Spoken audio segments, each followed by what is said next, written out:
மரியாதைக்குரிய அனைத்து பத்திரிகையாளர் நண்பர்கள் மற்றும் ஊடக நண்பர்கள் எல்லாத்துக்கும் என்னுடைய பணிவான வணக்கத்தை தெரிவிச்சுக்கிறேன். இனிய புத்தாண்டு நல்வாழ்த்துக்களையும் தெரிவிச்சுக்கிறேன். என்னை பொறுத்த வரைக்கும் ஒரு 15-20 வருஷம் தான் நம்ம ஒரு ஃபீலிங் மனசுக்குள்ள. ஆனால் 50 வருஷம் ஆகி போச்சு அப்படிங்கிறது நினச்சி பார்க்கவே முடியல. ஸோ இந்த வளர்ச்சிக்கு காரணமாக இருந்தது எல்லாம் ஆரம்ப காலத்துலேருந்து எனக்கு ஊக்கம் கொடுத்திருந்த ஊர்லேருந்து நண்பர்கள் ஊக்கம் கொடுத்தாங்க. நிறைய பேர் வீட்டில் எங்கள் அம்மா என்ன நம்பினாங்க, நான் வந்துடுவேன் சினிமாவில் அப்படின்னு சொல்லிட்டு. ஸோ அதுக்கப்புறம் இங்கே சென்னை வந்ததுக்கப்புறம் எனக்கு ரொம்ப நாள் போராட்டத்துக்கு அப்புறம் எங்கள் டைரக்டர்கிட்ட எனக்கு ஃபஸ்ட்டு வாய்ப்பு, ஃபஸ்ட்டு படம் 16 இல்லை அதில் வேலை பார்க்கறதுக்கான ஒரு வாய்ப்பு கிடைச்சது. நேற்று கமல் சார் மீட் பண்ணி பேசிட்டு போது கூட சொன்னார், அந்த படம் ரிலீஸ் ஆகி ஒரு 1.5 வருஷம் 2 வருஷத்துக்குள்ள எல்லாருமே அப்படி ஒரு மாற்றம். அதில் வேலை பார்த்தவங்க அத்தனை பேருமே அந்த மாதிரி ஒரு பெரிய ஒரு சூழலுக்கு வந்தாங்க. இது வேற எந்த படத்தில் அப்படி அத்தனை பேருக்கு அப்படி ஒரு வாய்ப்பு, அப்படி ஒரு உயர்வு கிடைச்சிருக்குன்னு சொல்ல முடியல அப்படின்னு சொல்லிட்டு இருந்தாரு. ஸோ அப்படி 16 வயதுல அதுதான் முதல் படமாக என் டைட்டில் வந்தது. அது வரைக்கும் நான் இந்த சான்ஸ் தேடும்போது கொஞ்சம் ஒரு ஆர்வ கோளாறுல ஒரிஜினல் பேர் வச்சுக்காம யாராவது கேட்டால் கொஞ்சம் வேறமான பேர் இருக்கணும்னு சொல்லி பேர் என்னன்னு யாராவது கேட்டாங்கன்னா சான்ஸ் தேடி இருக்கும்போது கோவை ராஜா அப்படின்னு சொல்லி கார்டு விட்டு சொல்லிட்டு இருந்தேன். ரொம்ப நாள் அப்படி சொல்லிட்டு இருந்தேன். அப்புறம் 16 வயதுல டைமில் தான் டைட்டில் கார்டு போடும்போது அவர் பாலகுரு சார், ஐயோ ராஜன் என்ன இது என்சிஆர் அப்போ தான் யோசிச்சுட்டு சொன்னேன், இல்லை எங்கள் அம்மா எனக்கு வச்ச பேர் பாக்கியராஜ். அந்த பாக்கியத்தை நான் இழக்க விரும்பல. நானும் ராஜன் ராஜன் ராஜன் சொல்லிக்கிட்டு அதனால அந்த பாக்கியராஜ்ங்கிறதே போடுங்க அப்படின்னு சொன்னேன். அப்புறம் தான் கே பாக்கியராஜன் போட்டாரு. எங்கள் டைரக்டர் ஒன்றும் ஷாக் ஆகிட்டேன். ஐயோ எவன் என் புதுசாக இருந்தோம் கே பாக்கியராஜன் வந்திருக்கு, இல்லைங்க நம்ம ராஜன் தான் அப்படின்னு சொன்னதுக்கு அப்புறம் தான் அப்படியே ஐயா உன் பேர் தானா அப்படின்னு. ஸோ அந்த அம்மா வச்சு அந்த பாக்கியத்தை இழந்துடக்கூடாதுன்னு அந்த பேர் கொடுத்தேன். அதுக்கப்புறமா அந்த பேர் இன்னைக்கு வரைக்கும் எனக்கு வயதியை உங்களால் பத்திரிகை நண்பர்கள் நீங்கள் எல்லாரும் நான் அசிஸ்டன்ட் டைரக்டராக இருக்கும்போது என்ன அடையாளம் தெரிஞ்சுக்கிட்டு அப்போவே என்ன எல்லாருமே நிறையா என்னை பற்றி சின்ன சின்ன செய்திகள் அப்படின்லாம் போட்டு எங்கள் டைரக்டர் எப்படி பிரபலம் ஆகிட்டு இருந்தாரு. அப்போவே கூடவே அவர் கூட அசிஸ்டன்ட் ஒரு பையன் இருக்கான் பாக்யராஜன். அந்த பையன் கொஞ்சம் சீக்கிரமாக நல்லா வருவான் அப்படிங்கிற மாதிரி எல்லாரும் கவனிக்கிற அளவுக்கு இருந்தது. எங்கள் டைரக்டரே கூட கிழக்கே போகிற ரயில் படத்துலேயே ஒரு நாள் ஷூட்டிங் முடிச்சுட்டு சாயங்காலம் எல்லாம் பேக்கப் 6 நேரத்தில் வண்டிக்காக வெயிட் பண்ணிருக்கும் போது அவர் அப்போவே எல்லாத்தையும் வச்சுட்டு சொன்னார். எனக்கு அப்புறம் என் பேர் எடுத்து கொடுக்குற அளவுக்கு எனக்கு ஒரு மரியாதை கொடுக்குற அளவுக்கு வர்றது ராஜன் தான் வரப்போகிறோம் அப்படின்னு. ஏன்னா அவர் கடைசிக்கு ராஜன் ராஜன் தான் கூப்பிட்டு இருந்தார். இப்போ பாக்கியராஜன் எங்கே ஃபங்க்ஷன் வந்தால் தான் வரும். அப்படி ஒரு ரயிலில் போய் சொன்னார். அதுக்கப்புறம் ஒவ்வொரு படத்துலையும் கொஞ்சம் கொஞ்சமாக அசிஸ்டன்ட் டைரக்டர், அப்புறம் டைலாக் ரைட்டர், அதுக்கப்புறம் ஸ்டோரி ரைட்டர்னு அதுக்கப்புறமா ஹீரோவாக நடிச்சது. எனக்கு கிழக்கே போகிற ரயிலப்போ அந்த சுதாகர் கருப்புள்ளி செப்புள்ளி குத்தி கல்வியில் உட்கார வச்சுருவாங்க. அவங்க பனிஷ்மெண்ட்டு வில்லேஜில் அந்த கழுதை இழுத்து வர்றதுக்காக அந்த ஊரில் யாரோ ஒருத்தர் கூப்பிட்டா, யாரை கூப்பிட்டு இழுத்தாலும் அந்த கழுதை இழுக்கும்போது அவன் கேமரா ஓடுதான் கேமராவையே பார்த்துக்கிட்டு இருந்தான். டைரக்டர் திட்டிக்கிட்டே இருந்தார். வேறு வழி இல்லாமல் அப்புறம் நான் வந்து அது வேஸ்ட் எடுத்து கட்டிட்டு ஒரு டவல் ஒன்று போட்டுக்கிட்டு நான் வந்து அந்த கழுதை பிடிச்சி இழுத்து வர மாதிரி நான் இழுத்தேன். அப்போ தான் வந்து சரி அசிஸ்டன்ட்டுங்கனால லட்சுமி அந்த நம்மலாம் ஸ்டில் எடுத்து இது பண்ணாங்க. கோயம்புத்தூர் நான் போய் அந்த படம் ரிலீஸுக்கு போனப்போ பார்த்தா எங்கே பார்த்தாலும் நான் கழுதையை பிடிச்சி நிற்கிற மாதிரி போஸ்ட் போட்டாங்க. எங்கள் பாட்டி என்னை கேட்டாங்க, என்ன போய் இந்த கழுதையை பிடிச்சி எடுத்துட்டு இதுக்காக சென்னைக்கு மெட்ராஸுக்கு போனேன் அப்படின்னு சொல்லிட்டு, இல்லை அது நடிக்கிறது தான் அப்படி போகிறேன் ஊருக்கு பூரா மானம் கெடுது எல்லாரும் பார்த்தும்போது உங்கள் பேரன் கழுதை எடுத்துட்டு வரேன் அடுத்து தான் போனான் அப்படின்ட்டு. அப்போ எங்கள் அம்மா வந்து ஒரு வார்த்தை சொன்னாங்க, ஏன்னா அது சுதாகர் பை செஞ்ச கேரக்டர் ஏன் அந்த மாதிரி நீ செய்யக்கூடாது அப்படிங்கிற மாதிரி அம்மா கேட்டாங்க. அப்போ நான் அம்மா கிட்ட வந்து இல்லைம்மா அதுக்கு ஒரு உருவங்கள்லாம் இருக்குது, இப்படி இருக்கணும் அப்படி இருக்கணும், ஏன் உனக்கெல்லாம் நல்லா இருக்கான்னு இல்லை உனக்கு காவிக்கு கொஞ்சம் அப்படி தான் இருக்கும், ஆனால் அதுக்கு வேறு வித்தியாசமாக இருக்கணும். இல்லை நீ வேணா பாரு, உங்கள் டைரக்டர் உன்னையே மறுபடியும் ஹீரோவை வச்சு படம் எடுப்பார், கூடி சீக்கிரம் நடக்கும் கண்டிப்பாக அப்படின்னு சொல்லி அம்மா சொன்னாங்க. ஸோ அப்போ வந்து சரி ஒரு தாய்க்கு வந்து கூடிய ஒரு ஆர்வத்தில் அவங்க வந்து சொல்கிறாங்க அப்படின்னு சொல்லிட்டு அதை நான் சாதாரணமாக எடுத்துக்கிட்டேன். ஆனால் அதுக்கப்புறம் டைரக்டர் வந்து நான் அசிஸ்டன்ட்டாக வேலை பார்த்தேன். அதுக்கப்புறம் வந்து புதிய வார்ப்பில் பார்த்தா நீ தான் என் ஹீரோ அப்படின்னு சொல்லி என்னை ஃபிக்ஸ் பண்ணதுக்கு அப்புறம் தான் வந்து அப்புறம் முதல்ல நான் ஷூட்டிங் முடிஞ்சு அப்போ கூட அம்மாவுக்கு நான் லெட்டர் எழுதலை. ஏன்னா ரஷ் சென்னைக்கு வந்து அதுக்கப்புறம் அங்கே கொண்டு வந்து தேனியில் ஒரு டென்ட்டில் வந்து ஒரு தேட்டரில் கொண்டு போட்டு பார்த்துட்டு ரஷ் பார்த்துட்டு காலையில் நிவாஸ் டைரக்டர்லாம் போய் பார்த்துட்டு வந்துட்டு ஓகே அப்படின்னு கை கொடுத்து நம்ம ஷூட்டிங் கன்டினியூ பண்ணுறோம், நல்லா இருக்குது, நீ ஹீரோ கன்ஃபார்ம் பண்ண அப்படிங்கிற மாதிரி சொல்லிட்டு ஷூட்டிங் ஸ்டார்ட் பண்ணார். அதுக்கப்புறம் தான் அம்மாவுக்கே வந்து லெட்டர் வந்து இந்த மாதிரி உன் வாய் முகூர்த்த நீ சொன்ன மாதிரியே வந்து நான் வந்து ஹீரோ வந்து நடிச்சிட்ருக்கிறேன் அப்படின்னு சொல்லிட்டு. ஆனால் ஒரு பேங்க்லுக்கு படம் ரிலீஸுக்கு ஒரு 20 நாள் 15-20 நாள் இருக்கும்போது திடீர்னு எங்கள் அம்மாவுக்கு வந்து உடம்பு சரியில்லாமல் போய் அதுக்கப்புறம் படம் ரிலீஸுக்கு 20 நாளைக்கு முன்னாடியே இறந்துட்டாங்க. அது ரொம்ப மனசு கஷ்டமாக இருந்தது. ஆனால் கிழக்கு இல்லை அதிலெல்லாம் ஒர்க் பண்ணுறது அசிஸ்டன்ட் டைரக்டர் அதெல்லாம் எங்கள் அம்மாவுக்கு வந்து தெரியும். ஸோ புதிய வார்ப்புகளில் வந்து நான் நடித்து அவங்க பார்க்க முடியல. அதில் தான் ஒரு டைலாக் எடுக்கும்போது எழுதியிருப்பேன், இந்த பக்கத்து வீடு கூட்டிகிட்டு இருக்கும்போது பக்கத்தில் அந்த பூக்காரி கேரக்டர் ஒரு என்னவா தெரியா நீங்களே கூட்டிகிட்டு இருக்கீங்க, வீட்டில் சொல்லி ஒரு கல்யாணம் பண்ணி வச்சுட்டா உங்களுக்கு கொஞ்சம் சிரமம் குறையுமா இருக்கும். நான் கேஷுவலாக இல்லைங்க அம்மா அப்பா ஒத்துக்கல எல்லாம் போய் சேர்ந்துட்டாங்க அப்படின்ட்டு அதனால் நான் தான் பண்ணிக்கணும் அப்படிங்கிற மாதிரி சொல்லிட்டேன். நான் அதுக்கப்புறம் படம் பார்க்கும்போது எனக்கு ஷாக் ஆனேன். ஏன்னா அம்மா இருக்கும்போதே அப்படி ஒரு டைலாக் எழுதிட்டேன், யாரும் இல்லை போய் சேர்ந்துட்டாங்க அப்படின்ட்டு. அப்போ சினிமாவில் சொல்லுவாங்க இல்லையா, ஆரம்பாகிற மாதிரி எதுவும் வார்த்தைகள் வரக்கூடாது அது இதுன்னு சொல்லிட்டு. ஸோ இப்படியெல்லாம் சொன்னதுங்கிறது அது படம் பார்க்கும்போது எனக்கே ஃபீலிங்காக இருந்தது.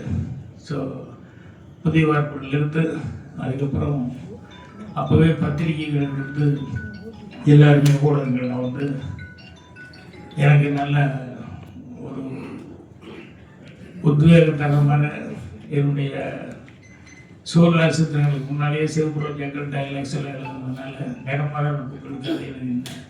ஸோ எல்லாம் பத்திரிகை நண்பர்கள் எல்லாருமே வந்து எனக்கு ஊக்கம் கொடுத்தாங்க. அதுக்கப்புறமா ஒரு 3 படம் வந்ததுக்கப்புறம் நான் சூழ்நிலை சித்திரங்கள் வந்து பண்ணேன். ஸோ அது ஃபஸ்ட்டு படம் டைரக்ஷன் பண்ணதுலேருந்து அதுக்கப்புறம் படிப்படியாக உங்களுடைய ஆதரவு. ஏன்னா அந்த ஹீரோவாக நடித்தா ஃபஸ்ட்டு படம் ஹீரோவாக நடித்தா அதுக்கப்புறம் பார்த்தா அடுத்த படமே வந்து வில்லனாக இருந்துச்சு. கன்னிபுரத்தில் வந்து நான் வேலை பார்த்த கம்பெனி அப்படிங்கிறதுனால நாங்கள் வேறு ஆள் கிடைக்கலன்னு நான் யாருக்காவது டெஸ்ட் எடுத்துட்டு இருக்கும்போது அதை பார்த்துக்கிட்டே இருந்துட்டு இல்லை அவரையும் நடிக்க வச்சா நல்லா இருக்குன்னு சொல்லிட்டு வில்லன் ரோல் செய்ய சொன்னாங்க. வில்லன் ரோல் செஞ்சேன். அப்போ கூட நடிக்கிறதுக்கு இஷ்டம் இல்லாமல் டைரக்ஷன் மட்டும் பண்ணால் போகுதுன்னு நினச்சேன். ஆனால் சூர்யா சித்தர்கள் ஸ்டார்ட் பண்ணப்போ அந்த கேரக்டருக்கு போட்டிருந்தாலும் இங்கே ஒரு டப்புன்னு ஒரு வாரம் இருக்கும்போது போயிட்டான். அவனுக்கு தான் நன்றி சொல்லணும். ஏன்னா அவன் போனதுனால தான் நான் வந்து மறுபடியும் மேக்கப் போட்டு டைரக்ஷன் பண்ணேன். அதுலேருந்து அப்புறம் ப்ரொடியூசர் இல்லை நீயே பண்ணு அப்படின்னு சொல்லிட்டாங்க. ஸோ இன்றைக்கு வரைக்கும் உங்களுடைய ஆதரவில் எனக்கு எல்லாமே நல்லபடியாக நடந்துருக்கு. அதுக்கு எல்லாத்துக்குமே நன்றி சொல்லணும்.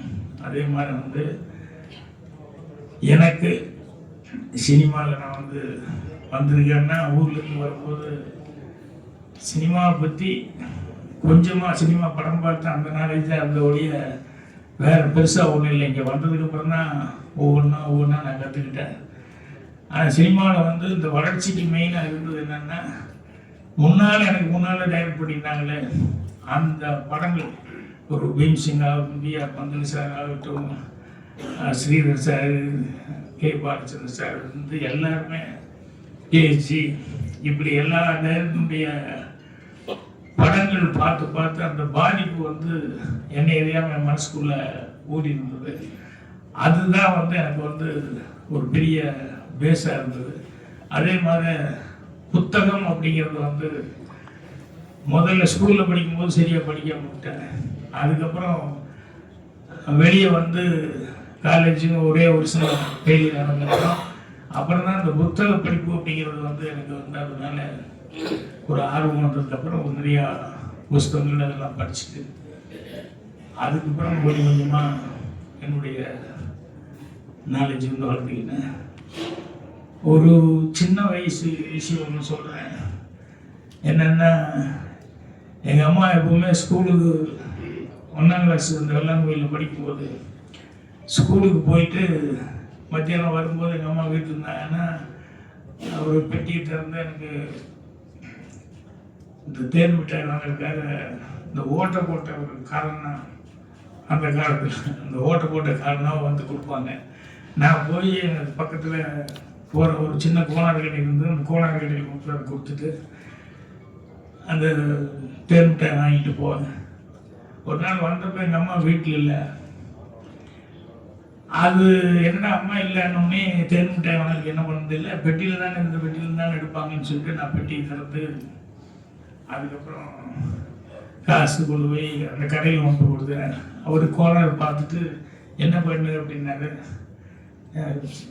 தேன் மிட்டாய் அப்படின்னு வாங்கி சாப்பிட்டு சாயங்காலம் ஸ்கூல்லேருந்து வரும்போது பார்த்தா வீட்டில் அந்த மொத்தமாக நெல்லெல்லாம் காய போட்டுட்டாங்க. வாங்குவாங்க. எங்கள் அம்மா உட்காந்துட்டு ஒரு சுற்றி ஒரு 7-8 பேர் இருக்காங்க. அந்த கோனார்ன்ட்டு இருந்தார். அப்போ எங்கள் அம்மா போனோடனே எல்லோரும் என்னை பார்த்துட்டே சிரிச்சாங்க. எனக்கு ஒன்றும் புரியல. ஒரு போனோடனே அவர் எங்கள் அம்மா என்னடா பண்ண மாட்டேன் அப்படின்னேன். அப்புறம் இல்லை நீ இல்லை. அப்புறம் நான் காசு எடுத்து பெட்டிலேருந்து காசு எடுத்துட்டு நான் கொஞ்சம் கொடுத்து தேன் மிட்டாய் வாங்கிட்டேன் அப்படின்ட்டு இதுதான் காசு அப்படின்னு சொல்லிட்டு எங்கள் அம்மா காமிச்சாங்க. அது என்னென்னா மோதிரம். எனக்கு என்ன ஒரு ரவுண்டாக இருந்தது அப்படின்னு சொன்னோம். நான் எடுத்து கொண்டு போய் தங்க மோதிரம் அதை கொண்டு போய் கோனார் கடையில் கொண்டு போய் கொடுத்து தேன் மிட்டாய் கொடுங்க. அப்போ எங்கள் அம்மா சிரிச்சுக்கிட்டு சொல்லிச்சு, இது மோதிரம்டா, இது காசு இல்லை அப்படின்ட்டு. இது தங்கத்தில் சொன்னது. கோனார் எவ்வளோ தங்கமான மனிதனாக இருந்தால் பையன் சின்ன பையன் யாருக்கும் தெரியாது, நீ போய் கொடுத்து அவர் பாட்டை வாங்கி போட்டு பேசாமல் போயிருக்கலாம். அவர் வந்து எங்கள் மதியானம் வீட்டில் இல்லையான்னு எங்கள் அம்மா என்கிட்ட வந்து கேட்டுட்டு அப்புறம் குழந்தை இப்படி தெரியாமல் குழந்தை கொடுத்தது அந்த மோதிரம் கொண்டு கொடுத்து மிட்டாய் கேட்டதுன்னு சொல்லி எவ்வளோ தங்கமான மனிதன் அப்படின்னு இப்போ எல்லாருமே சுற்றி இருந்தவங்க எல்லாருமே பார்க்கும்போது இது எனக்கு வந்து என்னென்னா ஒரு நேர்மையாக இருக்கணும் அப்படிங்கிறது பாருங்க. அவ்வளோ ஆழமாக அவ்வளோ சின்ன வயசுல எனக்கு வந்து ஆழமாக பார்த்துக்குது. அது வந்து எங்கேயும் விலகக்கூடாது அப்படின்னு சொல்லிட்டு. ஸோ அதே மாதிரி இன்னைக்கு காலையில் எனக்கு வந்து நான் படத்தில் வச்சுருப்பேன் செம்மமணின்னு பேர் வச்சுருக்கேன். அந்த பையனோட வந்து கூட செம்மமணி நடிச்சிருப்பான். அவர் என்னுடைய ஒரிஜினல் செம்மமணி மாஸ்டர், அமெரிக்காவில் இருக்கார். காலையில் 6:30 மணிக்கு ஃபோன் பண்ணி பையன் பிறந்தநாள் வாழ்த்துக்கள் அப்படின்னு சொல்லிட்டு அவர் எனக்கு அவங்க வீட்டில் இருக்கவங்க எல்லாருமே பேசி எனக்கு வாழ்க்கை சொன்னாங்க. என்னென்னா எனக்கு ரொம்ப மனசுக்கு நிறைவு என்ன அப்படின்னா, நான் படித்த வாத்தியார்கள் அவங்ககிட்டலாம் வந்து இன்னைக்கு வரைக்கும் படிப்பு சரியாக படிக்கலைன்னா கூட அந்த வாத்தியார்கிட்ட பழகிறதுல அவங்ககிட்ட பேசுகிறதுல அதுலாம் வந்து ஒரு நல்ல இது வச்சுருந்தேன். இதெல்லாம் வந்து எனக்கு மனசுக்கு நிறைவானது. அதே மாதிரி இங்கே சினிமாவுக்கு வந்ததுக்கப்புறம் வர்றதுக்கு முன்னால் இருந்து புரட்சித் தலைவர் எம்ஜிஆர் அவர்கள் வந்து அவரை பற்றி அவர் எப்படி அடுத்தவங்களுக்கு ஹெல்ப் பண்ணுறது, எந்த அளவுக்கு அவருக்கு கஷ்டம்னு சொன்னோம்னா எந்த அளவுக்கு ஹெல்ப் பண்ணுவார் அப்படிங்கிற அவருடைய குணாதிசயங்கள் இதெல்லாம் எனக்கு மனசில் பதிஞ்சது. அதே மாதிரி வந்து சிவாஜி சாரை பற்றி சொல்லுவாங்க, ஆனால் நேரடியாகவே அனுபவிச்சது என்ன அப்படின்னா, யார் எந்த வயசு இப்போ சின்ன பையனாக இருந்தால் கூட அவருடைய சர்வீஸுக்கு டைரக்டர்னு சொல்லி ஒத்துக்கிட்டா வந்து டைரக்டர் சொல்லுங்கள் என்ன வேணும் என்ன அப்படின்னு சொல்லி கேட்குறது. அது மட்டுமல்ல 7 மணின்னா அவர் 6:55 ஷூட்டிங் வர்றது.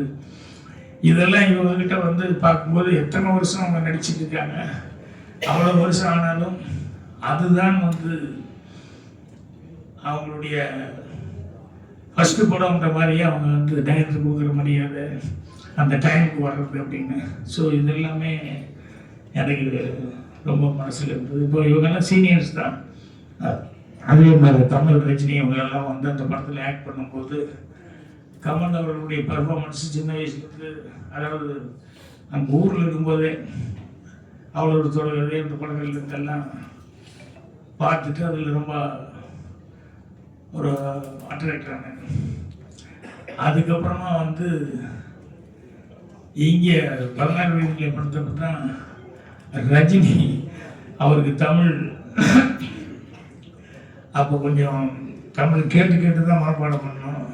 கொஞ்சம் பேசுகிறதெல்லாம் படிக்க வராததுனால அவருக்கு டைலாக் சொல்லி கொடுத்துறது ஒரு தடவை சொல்லணும், ஒரு தடவை சொல்லணும், ப்ளீஸ் ப்ளீஸ் இன்னொரு தடவை சொல்லணும். ஸோ ஒரு 8 தடவை 10 தடவை சொல்லுவார். நான் 8 தடவை 10 தடவை சொன்னதுக்கப்புறம் அவர் ஒரு 15 தடவை ஷார்ட்டு போடுற வரைக்கும் அந்த மரத்துக்கடியில் அங்கே இங்கே எல்லாம் சொல்லி பாட்டுட்டாரு. அதுக்கப்புறமா அன்புள்ள ரஜினிகாந்த் படத்தப்போ பார்த்தாலும் அதே ரஜினிகாந்த் அவர்கள் நான் சிவப்பணத்தில் பார்க்கும்போது அதே மாதிரி தான் அந்த முதல் படத்துக்கு என்ன எவ்வளோ அக்கறை எடுத்துக்கிட்டு எவ்வளோ சிறப்பையோடு வந்து வேலை பார்க்குறாரோ அதே அளவு வந்து கடைசி வரைக்கும் இன்றைக்கி ஒன்றரை படங்கள் வரைக்கும் அவர் வந்து இது பண்ணிட்டுருக்காரு. இப்போ எனக்கு முன்னால் சினிமாவில் இருந்தவங்க எல்லாருமே வந்து எனக்கு ஒரு நல்ல வழிகாட்டியில் இருந்தாங்க. அதை வச்சுக்கிட்டு தான் நான் வந்து என்னுடைய ஓய்வுக்கு அதெல்லாம் காரணமாக இருந்தது. மெயினாக பத்திரிகை நண்பர்கள் படம் போட்டு ப்ரிவியூ, நான் ப்ரிவியூவில் கூட யார்கிட்டையும் அப்புறம் முடிஞ்சதுக்கப்புறம் அப்போல்லாம் ஒரு இது மாதிரி வைப்பாங்க, சும்மா கெட்டு போகிற மாதிரி. பட் அங்கே நான் படத்தை பற்றி எதுவுமே பேச மாட்டேன். என்னென்னா அவங்களா பார்த்துட்டு அவங்களா எழுதுறது அதுதான் கரெக்டாக இருக்க முடியும். நம்ம வேறு மாதிரி படத்தை பற்றி எதுவும் பேசக்கூடாது அப்படிங்கிற மாதிரி. அதே மாதிரி வந்து படத்தை பார்த்துக்கிட்டு கரெக்டான ஒரு விமர்சனங்களை வந்து என்னுடைய ஒவ்வொரு படத்துக்கும் அது கிடச்சிக்கிட்டே இருந்தது. அது வந்து ஜனங்கள்கிட்டையும் நான் போய் சேர்றதுக்கு நல்ல ரீச் கொடுக்குறது காரணமாக இருந்தது. அதே மாதிரி எல்லா பத்திரிகை நண்பர்கள்கிட்டையும் எனக்கு ஒரு நல்ல ஒரு நட்பும் தொடர்ந்தது.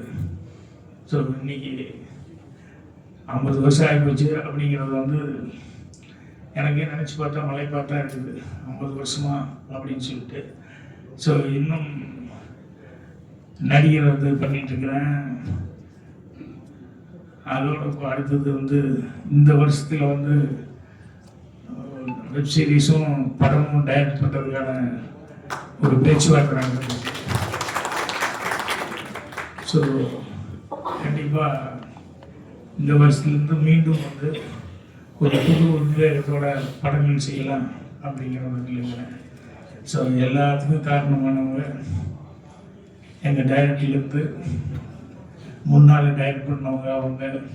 அப்புறம் வந்ததுக்கப்புறம் சினிமாவில் தான் நாங்கள் வர்றதுக்கு சான்ஸ் கிடச்சி படம்லாம் டைரக்ட் பண்ணது எல்லாம் காரணமாக இருக்குது அப்படிங்கிறது வந்து பத்திரிகை நண்பர்களான நீங்கள்.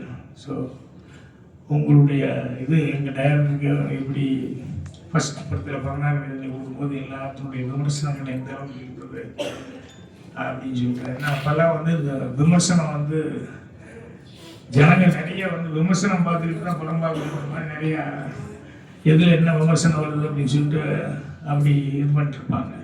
ஸோ அதனால உங்களுடைய பணி அப்படிங்கிறது வந்து ரொம்ப ஒரு சிறப்பான பணி. அதனால் உங்கள் எல்லாத்துக்குமே நீங்கள் மனமார்ந்த நன்றி தெரிவிச்சுக்கிறேன்.